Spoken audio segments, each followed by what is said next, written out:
जौनपुर में एसआईआर को लेकर एक एफआईआर हुई है, उस बारे में क्या कहना चाहेंगे? पूरे 7 राज्यों में एसआईआर की प्रक्रिया चल रही है। देखिए, मैं थोड़ा सा वक्त लूंगी इस मामले में आपके सामने कि पहली बात तो ये है कि एसआईआर कहीं भी किसी भी राज्य में ऐसे नहीं हो सकता। इलेक्शन कमीशन का कोई अख्तियार नहीं है एसआईआर ऐसे ही करने का, अनलेस कि वहां कोई कंप्लेन हो, किसी तरह की गड़बड़ी हुई हो, उस एरिया में, उस कॉन्स्टिट्यूएंसी में एसआईआर हो सकता है। पहली बात। दूसरी बात ये है कि जो एफआईआर लिखाई गई है वो बिल्कुल गलत है। कोई भी परिवार का मेंबर अपने बेटे के, अपने माँ के, अपने भाई बहन के नाम से फॉर्म भर सकता है, और उन्होंने हवाला दिया उसमें कि ब्रैकेट में उन्होंने लिखा कि मैं माँ हूँ उनकी।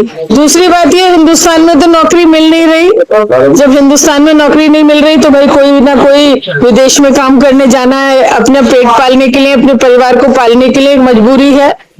और तीसरी बात ये है कि जो ये एसआईआर निष्पक्षता से हो, और हमने मांग ये की थी कि इसका समय अवधि बढ़े, क्योंकि कोई नौकरी पे गया है, कोई बीमार है, कोई कहीं और व्यस्त है, तो उसे पूरा मौका मिलना चाहिए ताकि वो अपने नाम को दर्ज करा सके सूची के अंदर। एक लास्ट सवाल, संसद में जो है वंदे मातरम पे बहस हो रही है, तो देश के जरूरी मुद्दे हैं उन्हें छोड़कर, तो उस पर आप क्या कहना चाहते हैं? देखिए, भारतीय जनता पार्टी चुनाव के लिए हर हथकंडा अपनाना जानती है। 150 साल के बाद वंदे मातरम पे सदन में चर्चा होने का कोई औचित्य नहीं है।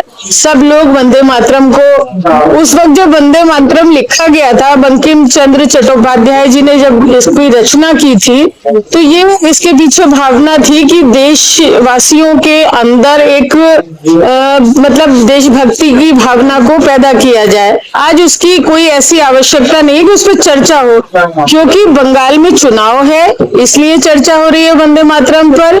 और जिनका वंदे मातरम से कोई लेना देना नहीं, जिन्होंने देश की आजादी में कोई हक अदा नहीं किया, कोई रोल उनका नहीं था, और वो आज वंदे मातरम पे चर्चा कर रहे हैं, इसकी कोई जरूरत थी नहीं। हर आदमी देशभक्त है, चाहे वो हिंदू हो, मुस्लिम हो, सबके दिल में जज्बा है, और हर आदमी वंदे मातरम को मानता है। कोई ऐसी बात नहीं है, चर्चा की कोई आवश्यकता नहीं थी। आपके द्वारा जो है सत्र में उसका हाईकोर्ट बेंच का मुद्दा उठाया गया था, लोगों में इस बात को लेके आपकी कितनी संभावना है कि ये आपके जो मुद्दा उठाया है उस पर ये काम हो जाएगा? देखिए, बहुत साल से 40-45 साल से संघर्ष कर रहे हैं पश्चिमी उत्तर प्रदेश के अधिवक्ता भी, और आम जनमानस के लोग भी चाहते हैं कि पश्चिम में कहीं जो है हाईकोर्ट की बेंच बने।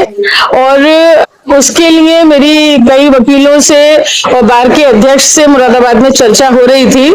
मेरा उनसे ये कहना है कि ऐसे आधे अधूरे मन से मत मांगिए बेंच को। अगर बेंच को मांगना है तो चाहे सड़कों पे उतरना पड़े, चाहे भूख हड़ताल करनी पड़े, अगर कोई चीज मांगनी है तो दमखम के साथ मांगिए, तभी मिलेगी। ऐसे चर्चा होने से बात नहीं बनेगी।